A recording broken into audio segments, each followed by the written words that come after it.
오늘 함께 읽은 레위기 19장 9절 10절에는 하나님께서 사회적인 약자들을 돌아보시는 하나님의 불쌍히 여기시는 마음이 드러나 있습니다.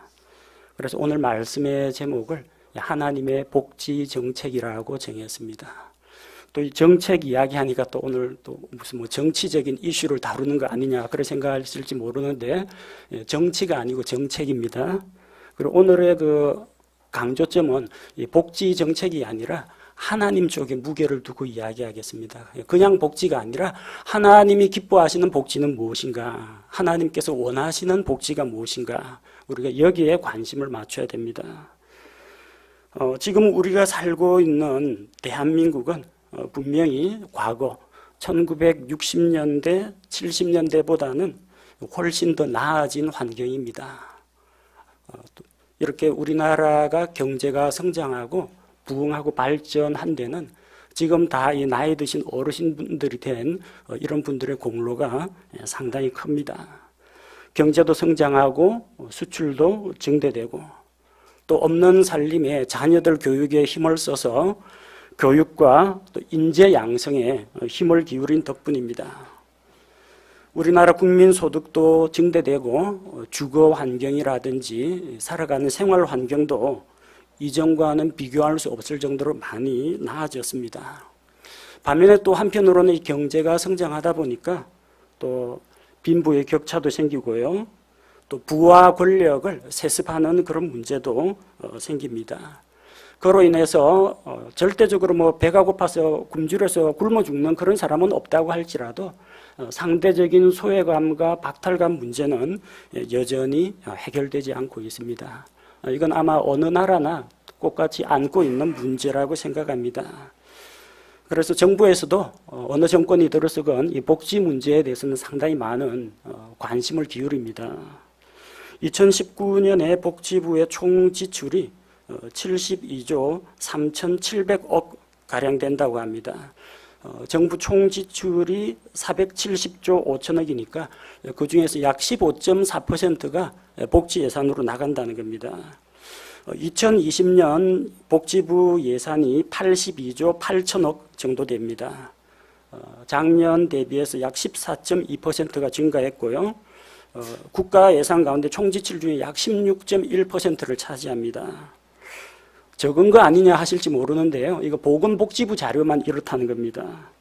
그런데 복지 관련 사업을 보건복지부만 하는 게 아니라 교육부, 고용노동부의 일자리 창출, 여성가족부 예산까지 합치면요, 이 수치나 이 비중은 훨씬 더 높아진다는 겁니다.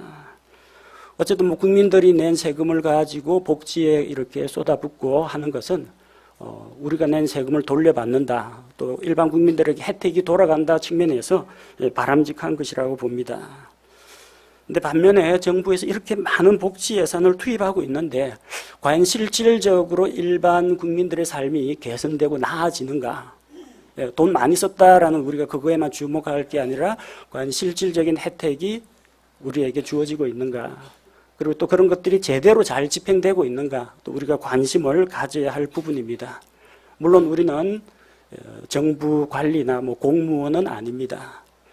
하지만 우리가 이 대한민국에 발붙이고 사는 민주국가의 시민이다 보니까 우리 일상생활과 밀접한 이런 뭐 복지 문제나 뭐 환경 문제나 교육 문제나 국방 문제에 대해서 관심을 안 기울일 수가 없습니다. 이전에 뭐 어떤 국회의원이 이런 말을 한 적이 있죠. 국민 여러분 행복하십니까? 살림살이 좀 나아지셨습니까? 이런 말을 한 적이 있습니다. 누군지 잘 기억은 안 나는데, 그래서 다시 한번 우리가 생각해 봐야 됩니다. 우리 살림살이가 나아졌는가? 그리고 우리가 뭔가 좀 개선되고 또 많은 복지 혜택을 우리가 세금 낸 만큼 얻고 있는가? 한국보건사회연구원의 자료에 따르면, 정부 기관입니다. 한국의 납세 부담은 선진국 수준이라고 합니다. 국민들이 세금을 적게 내는 건 아닙니다. 근데 복지 혜택은 후진국 수준이라고 합니다. 복지 비용으로 지출되는 비용은 많은데 국민들이 그 누리고 있는 행복의 체감도는 오히려 떨어지고 있다는 겁니다. 만약에 많은 예산을 쏟아붓고 정부에서 열심히 노력하는데 일반 국민들에게 그 복지 혜택이 좀 실감나게 다가오지 않는다면은 그 이유를 한 번쯤 이제 생각해 볼 필요가 있습니다. 그리고 우리 사회 복지 제도가 성경적인 방향으로 가고 있는지 한번 점검해 볼 필요가 있다는 겁니다. 그래서 오늘 부분적으로 정책 이야기를 안 다룰 수가 없죠. 우리나라 현실을 이야기해야 되니까 정책 이야기를 다루도록 하겠습니다. 그러나 이것이 어떤 정부나 아니면 특정한 어떤 뭐 정치 집단이나 정치인을 비판하는 것으로 흐르지 않도록, 다만 우리가 관심을 기울여야 할 것은 이 세상에 발붙이고 사는 그리스도인으로서 이 사회 현상을 성경적인 관점으로 우리가 분별하고, 그리고 올바른 그 세상을 판단하고 분별하는 그런 능력을 갖추고, 그리고 우리가 나아갈 바를 우리가 생각하고, 또 그것을 가지고 위정자들을 위해서 우리가 기도할 기도 제목을 찾아야 되겠습니다. 그래서 오늘 이 시간에는 성경 말씀을 통해서 사회적 약자들을 돌아보시는 그런 하나님의 마음을 살펴보고, 성경이 말씀하시는 올바른 성경적인 복지 제도의 방향에 대해서 살펴보고자 합니다. 구약시대 율법에 나타난 그 하나님의 관심을 보면요, 하나님은 평등한 사회를 계획하지 않으셨다는 겁니다. 오늘날은 자유라는 가치와 함께 평등이라는 가치를 사람들이 많이 추구합니다. 뭐 차별을 없애자, 뭐 성차별, 인종차별 없애자, 그런 것부터 시작해가지고 경제적인 격차도 없애자, 신분 차이도 없애자, 다 무슨 차별을 없애는 그런 쪽에 관심을 두고 있습니다.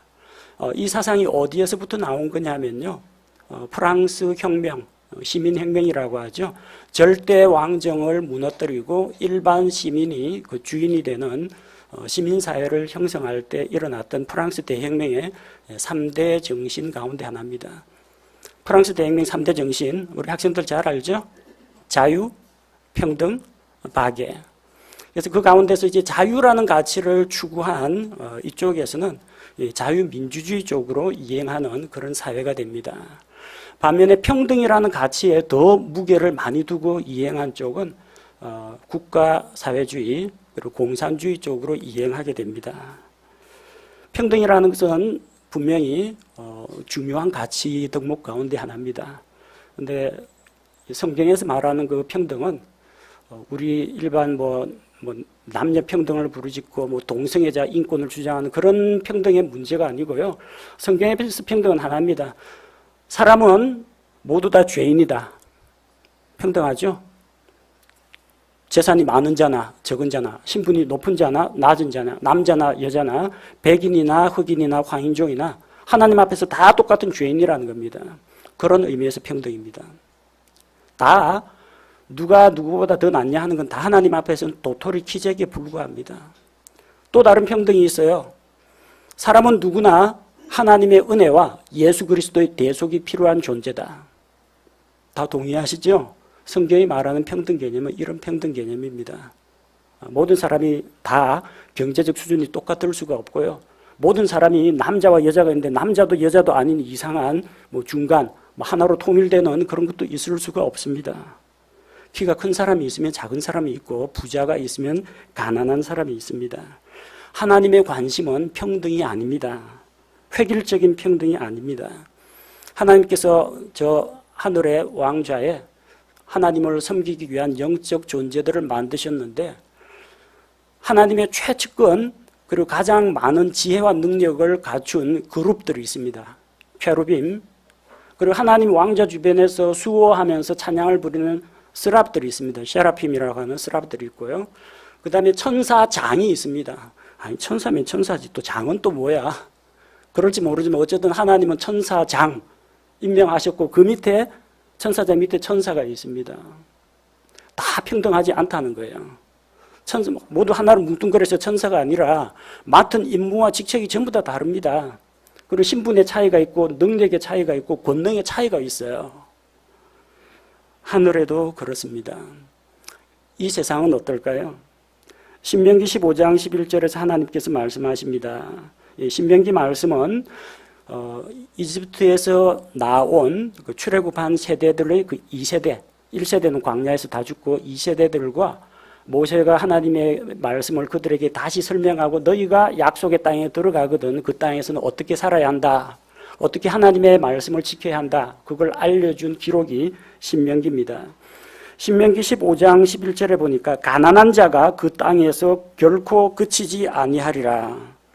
그러므로 내가 내게 명령하노니 너는 내 땅에서 내 형제와 내게 있는 가난한 자와 궁핍한 자에게 내 손을 넓게 펼지니라. 그 땅에 들어가면은 그 땅이 뭐예요? 약속의 땅 가나안입니다. 가나안 땅에서 가난한 자가 결코 그치지 않는다고 했습니다. 여러분 하나님께서 주신 약속의 땅에도 부자가 있고 가난한 자가 있다는 겁니다. 왜 하나님께서 구제를 명하셨겠습니까? 부자도 있고 가난한 자도 있는데 가난한 자 소외된 자를 돌보라는 말씀을 하신 겁니다. 약속의 땅에도 빈부격차가 있습니다.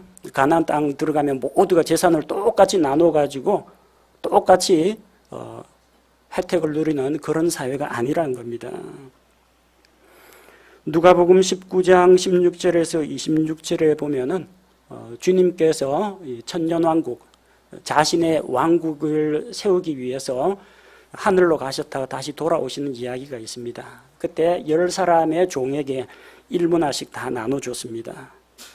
성경에 등장하는 것은 1문화 가지고 10문화를 남긴 사람, 1문화 가지고 5문화를 남긴 사람, 1문화 그대로 들고 있는 사람, 이 세 사람만 등장합니다. 실은 10명의 종에게 다 1문화씩 나눠줬어요. 그리고 일을 하라고 했습니다. 평등하지가 않죠. 누구는 장사해갖고 그거를 10배 이익을 남겼습니다. 누구는 5배 이익을 남겼습니다. 누구는 일을 안 하고 가만히 모셔다 놨습니다. 평등하지가 않죠. 이 세상에서 사업하면 누구나 똑같이 잘 됩니까? 어떤 사람 사업이 성공하고 어떤 사람 실패합니다. 어떤 사람 많이 벌고 어떤 사람 적게 봅니다. 주님께서 오셨어요. 자신의 왕국을 다스리실 때 우리 기대와는 달리요. 일 안 하고 일문화를 수건에 싸서 감춰뒀던 자, 이 사람의 것을 빼앗아가지고 10문화를 가지고 있는 그 사람에게 주라고 했습니다. 뜻밖이죠. 우리 생각으로 하면은 어떤 사람은 주님께서 주신 그 문화를 가지고 10문화를 남겼습니다. 본전 1문화하고 합치면 11문화입니다. 어떤 사람은 5배 이익을 남겼습니다. 이익이 5배고 원본 하나가 있으니까 6문화입니다. 그러면은 11 그리고 6, 17 그 다음에 수건에 쌓였던 하나 18문화입니다. 세 사람이죠. 18문화 세 사람이 공평하게 나누려면은 1인당 6문화씩 분배해주면 됩니다. 공산주의 사회에서는 그럽니다. 그런데 주님께서 그렇게 하지 않으셨다는 거예요. 많이 수고한 자에게는 10개의 도시 권세를 맡기고 또 5문화를 남긴 자에게는 너는 5개의 도시를 다스릴. 신분이 다르고 맡은 역할이 다릅니다. 결코 평등하지가 않다는 이야기입니다. 부활하여 천국 들어가면 다 똑같을 것 같죠? 하나님의 은혜로 죄인들이 구원받아가지고 천국 백성이 되는 건 다 똑같습니다. 근데 받는 보상과 영광은 다 다르다는 겁니다. 천국이 완전히 획일적인 평등한 사회가 아니라는 이야기입니다. 고린도전서 15장 41절에 보면은 해의 영광이 이러하고 달의 영광이 저러하며 별들의 영광이 또 다르니 이 별과 저 별이 영광 면에서 다르도다. 다니엘 12장 3절에서도 부활 후에 누리게 되는 어떤 이는 해같이 어떤 이는 하늘의 별들같이 누리는 영광이 제각기 다르다고 했습니다. 하나님의 관심은 무엇입니까? 하나님께서는 획일적인 평등한 사회를 계획하지 않으셨습니다. 사실 평등해질래야 평등해질 수가 없습니다. 누구는 부잣집에서 태어나고 누구는 가난한 집에서 태어나고 출발점이 다른데 어떻게 모든 사람이 똑같을 수가 있습니까? 어떤 사람은 머리가 좋고 어떤 사람은 이게 육체적인 신체적인 힘이 좋은데 그 사람이 어떻게 똑같이 공부하고 똑같은 노동을 할 수 있습니까? 다 다르죠. 하나님께서는 그 각각 차이가 있고 다양한 사람들을 사용해서 일을 맡기기도 하시고 누구에게는 이런 은사, 누구에게는 저런 은사, 각기 다양한 걸 맡기십니다. 그걸 가지고 조화를 이루어 가지고 살아가는 것이 하나님의 방법이지 모든 사람의 지능을 똑같게, 신체 능력을 똑같게, 재산을 똑같게 하는 그런 획일적인 평등은 하나님의 방법이 아니라는 겁니다. 그래서 우리는 저 셋째 하늘에도 계급이 있고 이 세상에서도 모든 사람이 빈부가 섞여서 살아가고 천년왕국에서도 마찬가지로 이 격차가 있다. 많이 수고한 자, 적게 수고한 자, 일 안 하고 농땡이 친 자 각기 하나님께서 주시는 보상이 다르다는 걸 알아야 됩니다. 그래서 여기에서 빈부가 섞여 삽니다. 가난한 자도 있고 부자도 있기 때문에 그래서 그 가난한 자, 약자를 돌보기 위해서 하나님의 복지 정책, 하나님의 구제가 필요하게 된 겁니다. 모든 사람이 재산 수준이 똑같고 능력이 똑같다면 구제가 필요하지가 않습니다. 이 사회가 균등하지 않기 때문에 획일적 평등의 사회가 아니기 때문에 하나님께서 약자를 돌아보라고 하신 겁니다. 자, 이 사회적 약자를 돌아보는 그 하나님의 마음이 바로 모든 복지 제도의 출발점이 돼야 합니다. 그러니까 우리 뭐 일반 공무원들이나 정치인들이 여러 가지 제도를 만들죠. 여러 가지 이유가 있어요. 자기 지역구에 좀 혜택이 많이 갔으면, 그리고 내가 이런 정책이나 법안을 만들어 가지고 나중에 유권자들한테 표를 많이 얻었으면, 내가 재임 중에 여기서 뭐 장관 자리 차지하고 있을 때 재임 중에 업적으로 사람들에게 기억날 만한 무슨 훌륭한 제도나 업적을 남겼으면 이런 것이 동기가 되어서는 안 된다는 겁니다. 그건 세상의 정치에서 하는 복지 정책이고 하나님의 복지 정책은 어디에서 시작하느냐? 사람들을 안타깝고 불쌍하게 여기시는 하나님의 긍휼히 여기는 마음에서 비롯돼야 한다는 겁니다. 그게 하나님의 그 복지 정책과 세상의 복지 제도가 다른 점이 바로 거기에 있습니다. 스가랴 7장 10절에 보면은 구체적인 사회적 약자들이 누구인지 드러나 있습니다. 과부와 아버지 없는 자와 타국인과 가난한 자를 학대하지 말며 너희 중 아무도 마음속에서 자기 형제를 치려고 악을 꾀하지 말라고 하셨습니다.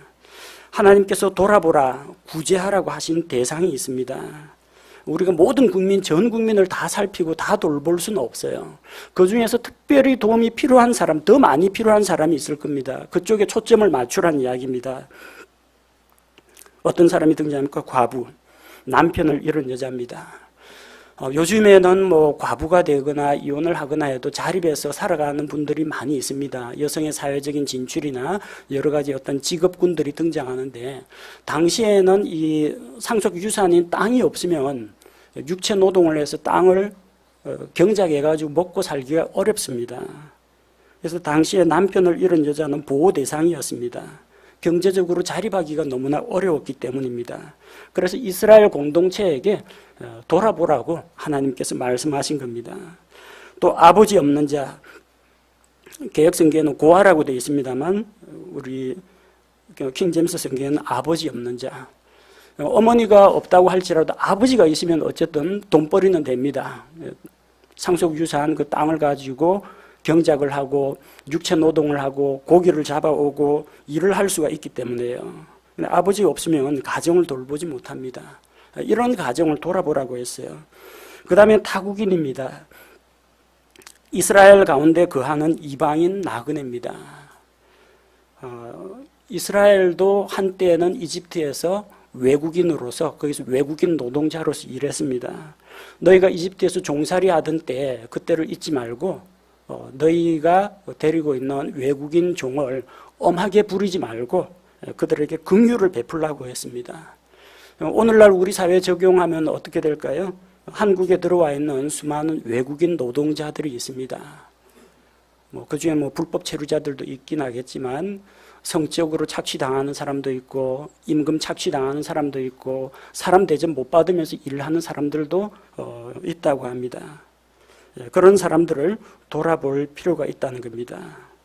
그리고 가난한 자를 돌아보라. 경제적으로 궁핍한 자를 돌아보라고 했습니다. 물론 자기가 게을러 가지고 가난하게 된 거 그거는 나라님도 못 고칩니다. 그러나 삶의 터전이 없어가지고 일어설 자립할 능력이 없는 사람에게는 그 이스라엘 공동체가 도와주라고 하신 겁니다. 하나님께서는 이렇게 도움을 받아야 할 대상들을 이렇게 지정해 놓으셨습니다. 오늘날 우리 사회하고 다르기 때문에 꼭 이대로 해야 되는 건 아닙니다. 과부가 아님에도 불구하고 아버지가 있음에도 불구하고 여전히 힘들고 어려운 사람들은 여전히 존재합니다. 다만 사회적인 약자 그리고 도움의 손길이 필요한 사람에게 집중적으로 복지 혜택을 베풀어 주는 것이 하나님의 관심이라는 겁니다. 하나님께서는 모든 이스라엘 백성에게 두루 혜택을 누리게 하지는 않으셨습니다. 일해서 벌 수 있는 사람은 자기가 나가서 일해야 됩니다. 근데 아예 그냥 뭐 땅이 없고 완전히 신체적으로 장애가 있어서 일을 할 수 없는 그런 취약계층에 대해서는 구제가 필요하고 하나님의 복지 혜택이 필요하다는 겁니다. 복지는 어느 사회에나 다 필요합니다. 사회주의 국가에도 복지가 필요하고요. 쿠바 같은 데 이런 데는 의료 복지가 참 잘 돼 있다고 합니다. 의사를 국가에서 양성을 합니다. 국민들 병들면 무상으로 다 고쳐준다고 합니다. 사회주의 국가에도 그런 복지가 있어요. 자본주의 사회에도 뭐 실업수당이라든지 아니면 노인들에 대한 복지 혜택이라든지 이런 것들이 다 있습니다. 그런데 이 복지를 베푸는 방식이 크게 나누면 이제 두 가지 방식이 있습니다. 모든 사람에게 혜택을 다 주는 이제 보편적 복지로 갈 것이냐, 아니면 정말로 도움이 필요한 사람들에게 선별적으로 집중적으로 도움을 베풀 것인가, 보편적 복지인가 선별적 복지인가. 앞서 하나님의 방법은 뭐라고 했어요? 정말로 힘들고 도움이 필요한 사람에게 하나님께서 도와주라고 말씀하셨습니다.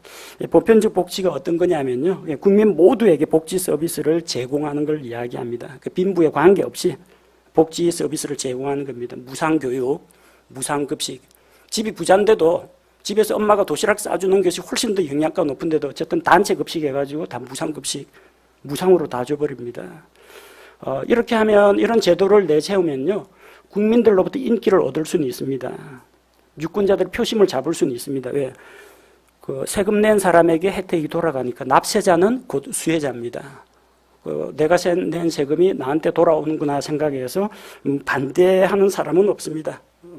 좀 불평하는 사람이 있지만 어쨌든 자기도 혜택을 받기 때문에 뭐라고 하지는 않습니다. 대신 문제는 뭐냐면요, 비용이 많이 듭니다.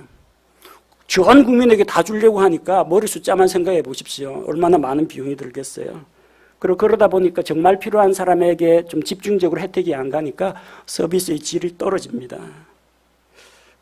말하자면 이제 저소득층이라든지 취약계층에 좀 집중적으로 도울 필요가 있는데 그런 쪽에 지원이 약해진다는 겁니다. 복지 이야기하니까 잘 이해가 안 되시죠? 제가 겪은 경험담으로 이야기하면요, 대학에 들어가서 1학년 1학기 때 성적을 가지고 1학년 2학기 때 장학금을 받게 되었어요. 성적이 괜찮아가지고 어쨌든 장학금 수혜 대상자가 됐습니다. 근데 보니까 거기 조교 선생이 장학금을 반 잘라가지고 두 사람한테 갈라줘요.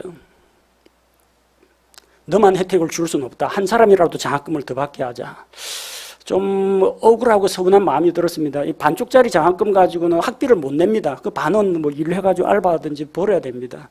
나하고 반을 나눠 가진 그 학생은 뭐 못 받을 뻔했는데 반이라도 받았으니까 고맙다 하겠지만 그 학생한테도 역시 학비 50%만 지원이 되고 실질적인 도움이 안 됩니다. 근데 어디에 도움이 되느냐? 통계 자료에는 도움이 됩니다. 한 사람 받을 거 두 사람이 받았으니까 만약 이런 식으로 했다면 100명한테 줄 장학금을 잘라가 200명한테 나눠주면은 학생들 중에 몇 퍼센트가 10%가 받는데 20%가 장학금 받는다, 대외적으로 광고를 할 수가 있다는 겁니다. 숫자 불리기에는 도움이 되는데 당사자한테 실질적인 도움은 안 된다는 겁니다. 국립대학이 그 정도였는데 사립대는 장학금 가지고 4명, 5명한테 쪼개준다고 합니다. 그래서 장학금 보니까 50%의 학생이 장학금을 받는다고 하는데 전액을 주는 게 아니라 다 조각조각 내가지고. 그러면 이제 받는 사람이 좀 많아지면 좀 불평은 줄어들겠죠. 그러나 이제 실질적인 혜택은 못 받게 되는 그런 문제가 생깁니다. 양날의 검이에요. 보편적 복지에 좋은 점이 있는데 또 안 좋은 점도 있습니다. 선별적 복지라는 것은 필요한 사람에게만 복지 서비스를 제공하는 걸 이야기합니다.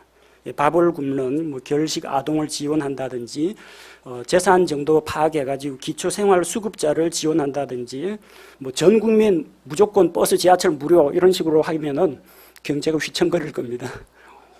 운수업체는 아마 돈을 벌기 어려울 겁니다. 그렇지만 65세 이상 된 어르신들에게는 지하철 무료 이런 혜택을 주면은 이건 직장을 떠나가 소득이 없는 분에게 교통비를 지원하는 거기 때문에 이런 거는 별 문제가 되질 않습니다. 대신에 이제 문제가 뭐냐면요. 누가 이 복지 혜택을 받기에 적당한가 현황을 파악하고 수급 조건을 따지는데 행정 비용이 많이 발생하고 여러분도 아시겠지만 복지 사각지대가 발생하고 자격이 아닌데도 불구하고 어떻게 해가지고 이 부정하게 그걸 타내는 사람들이 꼭 있습니다. 또 납세자가 수혜자가 아니라 자기는 세금을 냈는데 수혜는 오히려 다른 사람에게 돌아가니까 일반 국민들 중에 불평하는 사람들도 나오게 됩니다. 국가경영전략연구원에서 전국 대학생 20대 대학생 대상으로 설문조사를 했는데 보편적 복지를 지원하는 숫자가 26%, 선별적 복지를 지원하는 숫자가 74%였다고 합니다. 그 생각이 모든 사람에게 나눠줘서 푼돈으로 만들지 말고 도움이 정말로 필요한 사람에게 도와주자 이런 데 대해서 관심을 가지고 있다는 이야기죠. 근데 정치인들은 유권자들의 표를 얻어야 되니까 하나님의 긍휼로 우리 국민을 돌아보자 이런 관심이 아니라 어쨌든 정권을 잡아야 되겠고 국회의원 선거에 당선도 돼야 되겠고 지역 구민들한테 또 인기도 얻어야 되니까 보편적 복지를 많이 추구합니다. 또 특별히 모두가 잘 사는 평등한 사회를 추구하는 사회주의적 관점 입장에서는 선별적 복지보다는 보편적 복지에 무게를 둘 수밖에 없습니다. 근데 이게 문제가 뭐냐면요.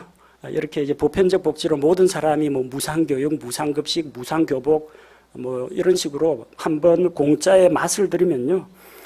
정권이 바뀐다 해도 이거 제도 참 뜯어고치기가 어렵습니다. 처음부터 안 줬다면 모르는데 이전 정권에서는 줬는데 이번 정권에서는 어떻게 그런 것들을 복지를 막 남발하지 않고 복지를 줄인다고 하면은 당장의 국민들 반발이 나오고 정권 유지하기 힘들어진다는 겁니다. 그게 문제입니다. 그래서 우리가 하나님께서 이 복지에 대해서 분명히 말씀하셨는데 무분별하게 함부로 이제 낭비하는 그런 복지에 대해서는 여러분 세금 내고 있는 여러분 일반 시민, 그리스도인 시민들께서 관심을 가지실 필요가 있습니다. 특히 우리가 조심해야 될 게 공짜 이야기하는데 여러분 세상에 공짜 없어요. 공짜로 준다, 무상으로 준다고 하죠. 그 정치인이 자기 집 팔아가지고 주는 거 아닙니다. 국민들 세금 걷어들인 거 가지고 주는 겁니다. 건강보험료 걷어들인 거 가지고 다시 분배하는 겁니다. 공짜는 없어요.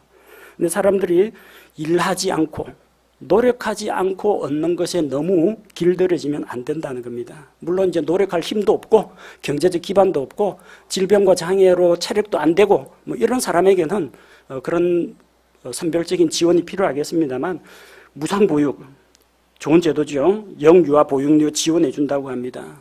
살림살이 좀 나아지셨냐고 물어보니까 나아진 사람이 별로 없어요. 왜냐하면 그 가정에 주는 게 아니라 어린이집하고 유치원으로 줍니다. 그러니까 원비 안 내도 되니까 오세요 하고 유치원이나 어린이집에서 모집을 하거든요. 또 원비를 또 올립니다. 국가에서 지원하는 거 말고 종일반 하는 아이들 오후에 수영 가르쳐준다, 영어 한다, 바둑 한다, 특기 같은 프로그램을 만들어 놓고 자 이거는 국가에서 지원되는 거 아니니까 돈 더 내라고 합니다. 못 내겠다고 하면 종일반 할 수 없으니까 점심 먹고 데려가라고 합니다. 맞벌이 하는 부분은 어떻게 해요? 돈 내가면서 이상하다 정부에서 돈 준다고 했는데 정부에서 지원하는 것은 유치원 수업료 이야기고 방과 후 활동에 들어가는 건 다 돈 냅니다. 그러다 보니까 별로 나아진 게 없다고 합니다. 그리고 굳이 어린애를 어린이집 안 보내도 되는데 그게 가정으로 돈이 오는 게 아니라 기관으로 어린이집 유치원으로 돈이 가기 때문에 국민들은 그 돈을 만져보지 못합니다. 혜택 받으려면 어떻게 해요? 그 어린애를 어린이집에 보내야 됩니다. 뭐 애 안 보니 애를 돌볼 필요가 없으니까 육아 스트레스는 좀 해소되는지 모르겠습니다만 그 어린 나이에 부모님하고 좀 정도 쌓고 좀 대화도 좀 나누고 이렇게 재롱도 좀 떨고 이렇게 상호작용을 해야 될 시기에 안 받으면 손해라는 생각에 다 그렇게 기관에다가 애를 맡겨버리니까 정서적으로 제가 보기에는 그리 좋지 않다고 생각합니다. 무상교육요. 옛날 이야기, 어르신들 앞에서 옛날 이야기해서 죄송합니다. 저 국민학교 다닐 때 육성회비 400원 올라가지고 나중에 제 5학년 때 600원 했는데 그 400원, 600원이 없어가지고 학교에서 쫓겨나고 칠판에 육성회비 안 가져온 사람 이름 적어가지고 망신 주고 집에서 울며 엄마 육성회비 주세요 돌아오는 학생들이 부지기수였습니다. 거기에 비하면 좀 무상교육 얼마나 좋습니까? 전국 중학교에 이어서 이제 고등학교까지 확대 시행한다고 합니다. 무상급식, 전국 초중고 무상급식을 추진한다고 합니다. 부모님들은 돈이 없어서 식비 낼 돈이 없어서가 아니라 일단 도시락 안 싸도 되고 편하니까 어쨌든 다 찬성하는 입장입니다. 무상교복도 지원한다고 하네요. 각 지자체마다 경쟁적으로 교복도 이제 지자체에서 해준답니다. 그러다 보니까 어떤 문제가 생기느냐, 업체에서 재고 떨기 작업으로 옛날 묵은 재고를 그냥 풀어버립니다. 그 다음에 저가 입찰을 하는 바람에 품질 저하가 일어나기도 합니다. 이런 데서 세금이 줄줄 새는 겁니다. 공짜도 좋은데 한번 좀 생각해 보십시오. 뭐 무상교육은 그렇다 칩시다. 무상급식. 대부분 가정은 밥 먹을 정도는 되지 않습니까? 그걸 꼭 전 국민 무상급식을 해야 되는지. 그리고 교복, 교복제도 폐지하면 되는데, 교복제도 폐지하면 오히려 또 사복 입는데 돈이 더 많이 들어간다고 교복을 찬성하는 분도 있습니다. 그 무상교복도 한 번 교복하면 3년은 입을 텐데, 그걸 꼭 그 지자체나 정부에서 부담을 해야 되는 문제인지, 이런 거는 우리가 진지하게 고민해 봐야 됩니다. 왜냐면요, 이 무상복지 그 예산이 다 결국 여러분 일반 국민들의 세금에서 나오는 거기 때문입니다. 특히나 우리가 또 조심해야 될 게 일하지 않고 현금이나 현찰을 받는 현물 복지를 조심해야 됩니다. 서울시에서는 미취업 청년에게 매월 50만 원씩 청년 수당을 준다고 합니다. 야근을 해가지고 야근 수당을 받는다. 잔업을 해서 잔업 수당을 받는다. 특근을 해서 특근 수당을 받는다. 그건 이해하겠습니다. 근데 일 안 하는, 취업을 안 하는 학생에게 수당이 무슨 수당입니까? 경기도 지역에서는 지역 청년들에게 매년 100만 원씩 청년 배당을 준다고 합니다. 100만 원 받고 좋아하시는 분 혹시 있을지 모르겠습니다. 부산은 그런 거 없는 것 같은데. 근데 배당이라는 것은 자기가 투자해가지고 거기서 이익이 남으면 돌려받는 게 배당인데 청년들이 뭘 투자했다고 배당을 받아야 하는지. 청년 희망 2배 통장도 있습니다. 청년 가입자가 만약에 100만 원 저축하면은 나머지 100만 원은 시에서, 지자체에서 그 이자 같은 거 따지지 말고 내가 200만 원 내면 거기서 200만 원 넣어줍니다. 1000만 원 저축하면 그쪽에서 1000만 원 넣어줍니다. 수익률 100%짜리 통장입니다. 돈이 다 어디서 나오겠습니까, 여러분? 원주, 과천, 공주, 서울 서대문구에서는 효행장려금이라고 해서 나이 드신 부모님이 있으면 월 5만 원씩 현금 준다고 합니다. 부모님 맛있는 거 사드리라고. 여러분 효도까지도 국가가 해줘야 됩니까? 각 가정에서 아들, 딸들, 손자, 손녀들이 좀 하면 안 됩니까? 이거는 조금 제가 보기에는 보편적 복지로 간다라고 하는데 좀 너무 나간 게 아닌가. 공짜 하는데. 서울시 중구에서는 나이 드신 노인들에게 어르신 공로수당으로 월 10만 원씩 준다고 합니다. 어르신들 참 여기 부산에서는 혜택도 못 보는데 다른 지자체에서는 다 이런 거 하고 있어요. 또 누가 잘하냐. 그래야 나중에 이제 광역자치단체장 뽑거나 시의원 뽑거나 이런 때 또 자기 업적을 자랑할 수 있지 않겠습니까? 원래 복지가 뭡니까? 정말 힘들고 없어가지고 도움이 필요한 사람 도와주지 않은 게 복지인데 이상하게 이게 유권자들에게 선심 베풀고 인기 끄는 그런 식으로 가는 것은 하나님의 복지는 아니라는 겁니다. 여러분 이거 좀 우리가 정신 차릴 필요가 있습니다. 지나친 과잉복지 문제도 우리가 조심해야 됩니다. 국민건강보험 전 세계에서 칭찬받고 있는 좋은 제도입니다. 미국의 오바마 대통령도 이거 도입하려고 했다가 그 자본주의 사회에서 반대에 부딪혀가지고 좌초된 게 국민건강보험입니다. 미국에서는 사보험 업체들이 다 비싼 보험료 받아가지고, 그래서 미국 사람이 죽는 이유가 두 가지를, 하나는 보험료 내다가 파산해서 굶어 죽는 거고, 하나는 보험 안 들었다가 병 들어가지고 병으로 죽는 거, 둘 중에 하나라는 이야기가 나올 정도로 사보험이 극성입니다. 우리나라 국민건강보험은 얼마나 좋은 제도인지는 몰라요. 그리고 갈수록 혜택이 강화되고 있습니다. 우리에겐 참 긍정적인 측면입니다. 근데 이것도 역시 과잉 진료를 유발하게 되면 예산이 엉뚱한 대로 셉니다. 여러분, 저 건강복지 혜택 준다고 해서 환자들한테 돈 줍니까? 안 줍니다. 어디에다 돈 줘요? 병원으로 돈이 갑니다.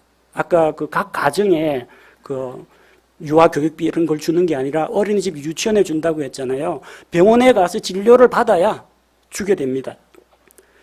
복부 초음파, MRI, 상급 병실 이용료, 이것도 보험 적용을 한다고 합니다. 그래서 이전에는 CT나 MRI 한번 찍으려면 정말로 중환자나 꼭 그럴 필요가 있는 환자만 가서 했는데, 요즘은 의사가 무조건 찍자고 합니다. 왜? 그거 찍으면은 당신은 조금만 내도 되고 국가에서 보장해 주니까, 그래가지고 병원에서 의사들 배불리는 그런 용도로 국민건강보험 재원이 빠져나갑니다. 아까 그 유치원에서 방과 후 이야기했죠. 병원에서도 비급여 항목을 또 늘립니다. 요까지는 그 국민건강보험에서 지원해 주는데, 요거는 비급여 항목을 만들어 가지고 그 비급여 항목은 역시 또 국민들에게서 돈을 받고 있습니다. 그래서 이런 문제들이, 물론 문재인 케어 해가지고 보장성 강화도 좋습니다. 취지는 좋아요. 그런데 실제 실천하고 집행하는 문제에 있어서 국가 예산이 샌다라는 것을 우리가 생각해야 됩니다. 의사와 환자의 그 과잉 진료를 남발하고, 환자는 뭐 의사가 찍자고 하면 찍어야지, 겁이 나가지고 안 찍고 버티면 자기 손해 아닙니까? 그러니까 이제 과잉 진료를 받게 되는 거죠. 결국 세금을 올려야 되고 건강보험료를 인상하게 됩니다. 박근혜 정부 당시에 건강보험 재정 누적 흑자가 20조였습니다. 많이 남았다는 거예요. 물론 뭐 박근혜 정부에서 그러면 일을 안 했느냐? 뭐 정부는 일을 안 했을지 모르지만 여러분은 병원에 갔습니다. 이전 정권에서 여러분 병원 신세 안 진 사람이 있습니까? 다 병원 신세 다니지고 그 다음에 약이나 그 의료 혜택들 다 받았습니다. 근데 이번 정부 들어와 가지고 건강보험공단이 국회 제출한 자료 보니까 지금은 4조 2천억 적자를 보고 있다고 합니다. 20조가 어디로 날아간지 모르겠어요. 현 정부가 유지되는 동안 이번 정부 임기 끝날 때까지 약 17조 2천억 적자가 일어날 것이고, 다음 정부에게 22조의 적자를 안겨주게 된다고 합니다. 제 이야기가 아니라 국회 예산정책처 자료에 의하면 그렇다는 이야기입니다. 그 돈이 다 어디서 나오겠어요? 여러분 국민건강보험료를 올려가지고 그걸 세금으로 충당하는 겁니다. 성경에는 외국인을 돌아보라고 했습니다. 나그네요, 좀 딱한 노동 임금 착취당하는 사람 불쌍히 여기고 돌아봐야 됩니다. 근데 우리나라에서는 자국민보다 외국인들이 더 많은 혜택을 봅니다. 한국에 6개월만 체류하면 건강보험 혜택을 줍니다. 본인에게만 주는 게 아니고요, 자기 부모님하고 자인 장모하고 미성년 자녀에게 일가족이 전부 다 피부양자로 다 등록이 됩니다. 우리 일반 국민들은 뭐 아내의 소득이 뭐 얼마다 하면은 독립적으로 피부양자 자격을 잃어버리고 따로, 그 다음에 집이 있느냐, 재산이 있느냐, 월세가 얼마냐, 전세가 얼마냐. 월세 전세는 사실 비용이지, 월세 전세가 돈을 벌어들이는 건 아닙니다. 소득은 아닙니다. 근데 전 세계 유일하게 전 세계 국가들은 소득에 대해서 건강보험료를 물리지 재산에 대해서 보험료를 물리지는 않습니다. 근데 우리는 다 찾아내가지고 지역가입자 된 분들 뭐 건물이 있느냐, 집이 있느냐, 뭐가 소득이 있느냐 해가지고 다 매깁니다. 근데 외국인 노동자에 대해서는 우리나라 들어와서 노동한 그 급여에 대해서만 건강보험료를 매깁니다.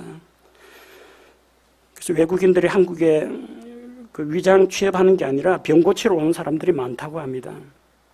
어떤 중국인은 혈우병 환자인데 3년 동안 260만 원 건강보험료 내고 한국에서 4억 7,500만 원어치 건강보험 혜택을 받고 병 고친 다음에 다시 돌아갔습니다. 이런 식으로 건강보험 재정이 줄줄 셉니다. 외국인들은 그냥 30만 원 내고 2억 5천만 원 이상의 혜택을 받고 출국하는 사람이 많다고 합니다. 외국인 노동자들 우리가 긍휼히 여기는 마음 가져야 됩니다. 근데 일단 우리 입장에서는 자국민 우선, 우리 국민 우선 이걸 먼저 생각해야 되지 않느냐. 이런 현행 사회복지 제도의 문제점은 성경의 원리와 맞지 않는 점들이 너무나 많습니다. 제가 현 정부에 대해서 원수가 져가지고 비판을 하고자 하는 게 아니라 이렇게 무상, 현물복지 이런 걸 하다 보면요. 누가 일을 하고 싶어 하겠습니까? 열심히 일하는 사람들의 근로의욕을 저하시킨다는 겁니다. 거저 받는 것에 익숙한 사람들은 일하기 싫어합니다. 당장에 이번에 보니까 실업급여 청구 액수가 사상 최고로 높아졌다고 하더라고요. 일을 하는데 직장에서 일을 하다가 1년 일하고 자진 퇴사하면서 사업주한테 나 해고시킨 걸로 해달라고 합니다. 원수질 사이 아니면 그 자기 돈 나가는 거 아니기 때문에 그냥 회사 사정에 의해서 해고한다라고 적어주면요. 12개월 다녔으니까 이제 보너스가 아니라 그 상여금 딱 받고 퇴직금 받고 그 다음에 일 안 하고 취업 구직 활동만 하면서 구직 활동하는 척 하면서 한 4개월 정도 놀면서 실업급여 받습니다. 그리고 파트타임 아르바이트 뜁니다. 취업 메뚜기족이 그렇게 많이 늘어난다고 합니다. 물론 여러분 다 그렇지는 않을 겁니다. 누구나 안정된 직장, 평생 직장, 좋은 직장 찾으려고 하죠. 근데 안정된 그런 직장이 아니라 좀 중소기업이나 열악한 환경에 있는 사람들, 이런 사람들은 그런 식으로 해서 이 직장, 저 직장으로 옮겨 다니는데 그게 과연 우리나라 경제에 득이 되겠습니까? 실이 되겠습니까? 일 안 하고 받는 거에 맞들이면 이런 식으로 된다라는 겁니다. 노인이 60세까지는 국민연금 납부합니다. 근데 나중에 그 나이가 지나서도 일을 해가지고 소득이 생기면요, 국민연금을 깎는다고 합니다. 최대 50%까지 감액당할 수가 있습니다. 일하라는 겁니까? 하지 말라는 겁니까? 국민연금 얼마 되지도 않습니다. 공무원 연금이나 군인연금, 사학연금하고는 달리 얼마 안 되는데 국민연금을 가지고 살기에는 너무나 빠듯하고 일을 하려고 하니까 일하는 것만큼 국민연금에서 깎입니다. 일을 해야 될까요? 말아야 될까요? 일을 하는 사람이 오히려 깎입니다. 가만히 있으면 그냥 받을 수 있는데 이것도 문제가 있습니다. 이거는 현 정부에서도 문제점을 인정하고 있는 그런 제도긴 합니다. 노인들에게 일자리를 장려하는 정책을 추진하면서 일을 하면 자기가 낸 국민연금을 깎아버리면 어떡합니까? 여러분 은행에다 꼬박꼬박 적금 들었는데 적금 만기돼가지고 찾으려고 하는데 당신 월급 받고 있으니까 원리금 다 못 주겠고 일부만 받아라 이러면 누가 용납하겠습니까? 연금소득을 일정 이상 받으면 기초연금을 또 깎는다고 합니다. 기초연금 연계 감액 제도라는 게 있어가지고 만약에 어떤 배당 소득이라든지 국가에 받는 연금이 일정액 이상을 넘어가면은 세금으로 일정 연세 이상의 어르신들에게 지급하는 기초연금을 깎는다고 합니다. 참 이런 게 문제입니다. 왜 그렇게 하느냐? 평준화시킨다고. 연금 많이 받는 사람 깎아가지고 적게 받는 사람한테 나눠주는 이런 것은 이제 평등한 분배를 주장하는 그런 입장인데 이런 것은 좀 시정이 돼야 하지 않겠느냐. 이거는 정책 입안자들 사이에서도 자주 오르내리는 문제입니다. 복지가 좋은 것이지만 여러분 지나치게 달콤한 복지, 무상, 공짜에 길들여져서는 안 된다는 겁니다. 일을 할 수 있거든 일을 하십시오. 취업 메뚜기가 돌아다니지 말고 좀 안정적인 자기 일자리 갖는 게 좋습니다.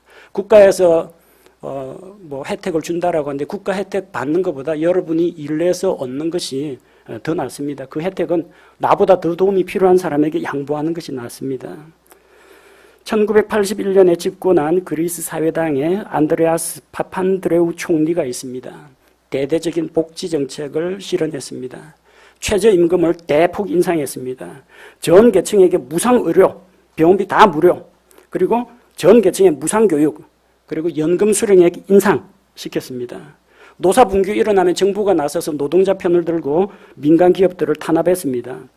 민간 기업들이 파산하거나 공장이 거기에서 공장하기 힘들다고 공장을 해외로 이전했습니다. 취업률이 문제가 되니까 공무원 숫자를 늘려가지고 취업률을 올렸습니다. 국가에서 채용하는 거니까 민간의 경제가 발전 안 해도 공무원을 많이 채용해가지고 취업률을 올렸습니다. 민간 기업을 국영화시켰습니다. 대한민국 이야기 아닙니다. 그리스 이야기예요. 그리스 이야기. 공짜에 취한 그리스 국민은 이 총리를 지지해서 장장 11년 동안 총리를 해먹었습니다. 하지만 그리스 재정은 붕괴가 되었고 2010년 국가 부채 비율이 146%, 우리는 30% 넘어가지고 40% 올라간다고 그러는데 어쨌든 국가 부채가 그렇게 올라가고 IMF 구제 금융을 받는 신세로 전락했습니다. 공짜 무상 복지 포퓰리즘에 정치인이나 일반 국민들이 빠질 경우에 이런 문제가 찾아온다는 겁니다. 이렇게 무상으로 도와주고 하는 게 혜택을 보시는 분도 있겠지만은 국가 재정을 갉아먹게 됩니다. 돈이 어디 있겠어요? 돈 나올 것은 세 곳밖에 없습니다. 이전 정권에서 모아둔 돈을 쓰는 겁니다. 국고를 쓰는 겁니다. 그 다음은 현재 국민들에게 세금을 거둬들이는 겁니다. 그 다음은 앞으로 미래에 이 사회를 짊어지고 나갈 미래 청년들에게 그 부담을 다 전가하는 겁니다. 그래서 참 인구는 줄어들고 노령 인구는 늘어나는데 아마도 청년들의 그런 부담이, 경제적 부담이, 세 부담이 청년 몇 명이서 모여가지고 노인 한 명을 부양해야 되는 그런 사회가 올지도 모릅니다. 모든 사람에게 다 혜택을 주자. 좀 부자, 가난한 자 격차를 줄이자. 이런 식으로 복지 정책을 집행하다 보면은 성경에서 말하는 원리에서 빗나갑니다. 성경의 원리가 뭐라고 했어요? 막 모든 사람에게 이게 다 똑같이 평준화가 성경의 원리가 아니라 꼭 필요한 사람들에게 선별적인 혜택을 집중적으로 주는 게 성경적인 원리입니다. 하나님께서 원하는 복지 정책이 무엇입니까? 모든 사람이 아닙니다. 꼭 도움이 필요한 자들을 도와주는 겁니다. 예수님이 한적한 곳에서 마을하고는 거리가 너무나 떨어진 빈들판에서 오병이어의 기적을 베풀었습니다. 유대인들이 그걸 보고 탐이 났습니다. 이 사람을 우리 왕으로 모시자. 그러면 날마다 빵을, 농사 안 짓고도 빵을 먹을 수 있겠다.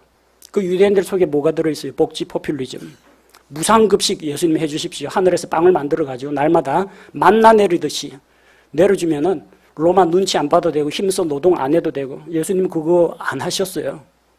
내가 빵 만들러 온 사람이 아니다. 나는 이 세상에 생명을 주러 왔노라. 근데 정말로 배고픈 무리는 오병이어의 기적으로 먹이셨습니다. 그때는 그게 필요했기 때문입니다. 예수님께서 청년들에게 청년 수당이다 1데나리온씩 받아라 나눠주지 않았습니다. 성경에는 뭐라고 되어 있어요? 포도원 주인이 포도원에 들어가서 일해라 했습니다. 시장에서 놀고 있는 사람한테 한 푼 한 푼 이렇게 나눠주고 이거 갖고 가족들 밥 사주라고 하지 않고요. 포도원에 들어가서 일하라고 했습니다. 허우대 멀쩡하고 일을 할 수 있기 때문에 일을 하라고 하신 겁니다. 예수님이 모든 눈먼 자들을 고쳐주지는 않으셨습니다. 꼭 필요한 자에게 도움을 주셨습니다. 전체 국민을 대상으로 보편적인 복지, 무상 서비스 자꾸 하다 보면요. 비용은 발생하고 세금은 올라갑니다. 성경적인 원리는 꼭 필요한 사람에게 혜택이 돌아가도록 하는 것이 성경적 방법입니다. 두 번째는 하나님께서 사람이 자기 스스로 일을 해서 생활에 필요한 것을 얻게 하셨다는 겁니다. 창세기 2장에서 하나님께서 사람을 만드시고 동산지기로 일을 하게 하셨습니다. 에덴 동산은 노동도 없고 편안하게 낮잠만 잔 곳이 아닙니다. 동산을 관리하고 지키게 하셨습니다. 사람이 범죄한 이후에도 하나님께서는 그들에게 땀 흘려 일하여 양식을 얻으라고 하셨습니다. 가난 구제는 나라님도 못합니다. 개인이 일을 해야 됩니다. 정부가 관심을 기울여야 할 것은 쌀 나눠주고 돈 나눠주는 것보다 일할 수 있는 여건과 기회를 만들어주는 쪽으로 가야 한다는 겁니다. 데살로니가후서 3장 10절에 누구든지 일을 하려 하지 아니하거든 먹지도 말라라고 했습니다. 일을 해서 얻어야 됩니다. 하지만 병들어 늙어서 일할 수 없는 사람들에게는 도움을 또 주어야 합니다. 사도행전 3장 2절에 걷지 못하는 이 안진뱅이 성전 문에 데려가서 구걸을 시켰습니다. 신명기 26장 12절에 보면은 해마다 셋째 해마다 구제의 11조를 걷어가지고 레위인과 나그네와 아버지 없는 자와 과부를 도와주었습니다. 고린도후서 8장 1, 2절에는 마케도니아 성도들이 예루살렘에 있는 가난한 자들을 위해서 구제 헌금을 보냈습니다. 온 천하에 이제 기근이 들었는데 예루살렘 교회가 어렵다는 이야기를 듣고 그렇게 구제 헌금을 보낸 겁니다. 그리고 이런 구제라든지 돌봄의 일은 국가나 교회가 하기에 앞서서 각 사람이 먼저 자기 친족을 돌보는 것이 필요합니다. 디모데전서 5장 8절에 보면 그러나 누가 자기 친족 특히 자기 집 사람들을 부양하지 아니하면 그는 믿음을 부인한 자요 불신자보다 나쁜 자라고 했습니다. 그리스도인이라면 마땅히 자기 가족, 자기 친척을 돌아봐야 됩니다. 디모데전서 5장 16절에 만약 과부에게 부양할 수 있는 가족이나 친척이 있으면 그들로 하여금 과부를 돕게 하고 교회에다가 짐을 지우지 말라고 했습니다. 이것이 하나님의 방법입니다. 국가가 하는 게 아닙니다. 각 사람이 자기 친척을 먼저 돌아봐야 합니다. 친척이 없고 가족이 없고 정말 어려운 사람은 국가와 사회가 나서야 됩니다. 또한 오늘 우리가 읽은 말씀을 보면 하나님은 현금 복지, 현물 복지 대신에 그것을 얻을 수 있는 기회를 주셨습니다. 우리가 읽은 레위기 19장 9절 10절에서 뭐라고 이야기합니까? 너희가 수확할 때 수확물을 거둘 때 반 모퉁이까지 다 거두지 말고 떨어진 이삭을 줍지 말라고 했습니다. 포도원에서 떨어진 포도를 줍지 말고 포도원의 포도를 다 따지 말라고 했습니다. 그 남은 것은 가난한 자의 것이 됩니다. 나그네의 것이 됩니다. 아버지 없는 자나 과부가 가져갑니다. 여기서 중요한 것은 가난한 자가 가져가도록 했다는 겁니다. 그 공동체, 이스라엘 공동체가 다 곡식을 반 모퉁이까지 베어가지고 타작까지 해가지고 그 집에 밀, 보리 가만히 지고 그 집 앞에 갖다 준 게 아니라요. 너희가 와서 가져가라고 했습니다. 부잣집에서 종들을 동원해가지고 이삭을 다 주워가지고 이삭 모아가지고 그 집에, 가난한 집에 갖다 준 게 아니라 가난한 사람 너희도 와서 이삭 주우라고 했습니다. 주워가라고 했어요. 이삭을 주우러 갈 기회를 준 것이지 곡식 자루를 그 집에 갖다 주고 돈 자루를 날라다 준 게 아니라는 겁니다. 하나님의 방법은 가난한 자도 만약에 일할 수 있는 힘이 있거든 일해서 반 모퉁이에 누가 곡식 안 베은 거 있거든 베어갖고 갖고 가고 그리고 수확할 때 땅에 떨어진 이삭 줍기 해가지고 가져가라고 했습니다. 가져가야 됩니다. 집에 배달해주는 그런 현물복지 그런 게 아닙니다. 룻기 2장 15절 16절에 유명한 이삭 줍기가 나오죠. 룻이 모압 땅에서 들어온 과부인데 땅도 없고 가진 것도 없고 아무것도 없어요. 보아스의 밭에 가서 이삭 줍기를 했습니다. 보아스는 룻이 마음에 들었습니다. 자기 아내로 삼고 싶었습니다. 자기 집을 한 채 내주고 그녀에게 돈을 주고 곡식을 주고 할 수 있었지만 그렇게 하지 않았습니다. 그녀가 이삭을 주워가도록 허락하고 내쫓지 말라고 했습니다. 대신에 이 모압 여자고 나그네고 과부고 두 개가 겹쳤어요. 과부의 나그네가 겹쳤습니다. 시부모님 봉양해야 됩니다.